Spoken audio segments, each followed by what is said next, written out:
Hi everybody, it's Doug Buenz with the 680 Homes Group at Venture Sotheby's International Realty.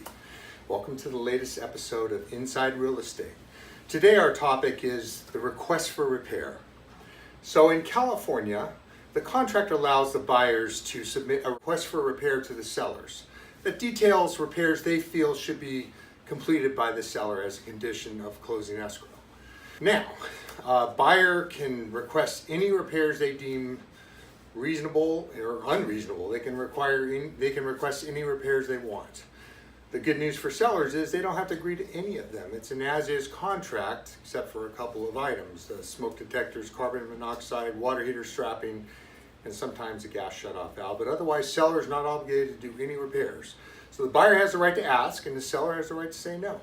So it's typically a negotiation, and it depends on the market conditions and the price and the motivations involved as to how that works itself out. Oftentimes buyers will say, Doug, let's request everything.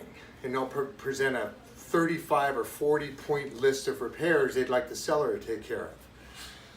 Not always the best strategy. That tends to upset most sellers, as you can imagine. So generally what I recommend with buyers is pick the most important items. If you're going to go hunting, for example, don't shoot all your ammo on squirrels and then have no ammunition when the bear comes around the corner. You want to save your ammunition for the most important targets. And I think that's a good piece of advice for a request for repairs. Try to approach it from a reasonable basis. If there's 8 or 10 items that can be fixed by a handyman for $300 or $400, take them off the list. You'll have a better chance of getting the more important items agreed to by the seller. So, in terms of the request for repair, if you reach a stalemate, then you have some decisions to make. The buyer needs to weigh the fact that they've likely invested money in an appraisal and inspection report, so they have some costs in it. Is it worth losing those costs and starting all over with another house if they can't reach agreement? Similarly, the seller has to weigh whether it's worth the risk of going back on the market. You may not get the same price.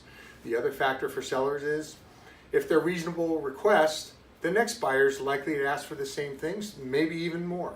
So it really is a second negotiation point, but the best advice I can give you is if you approach it from a position of reasonableness, if you approach it from the fact you're not trying to take advantage of the other party, you're just trying to be fair and reasonable, you have a good chance of coming to agreement on it. So thanks for watching. As always, if you think someone would benefit from this information, please share it with them, or be sure to like this content. We really appreciate it. If we can help you or anyone you know with their real estate needs, give us a call today at 925-621-0680 or visit our website at 680homes.com. Thanks again for watching.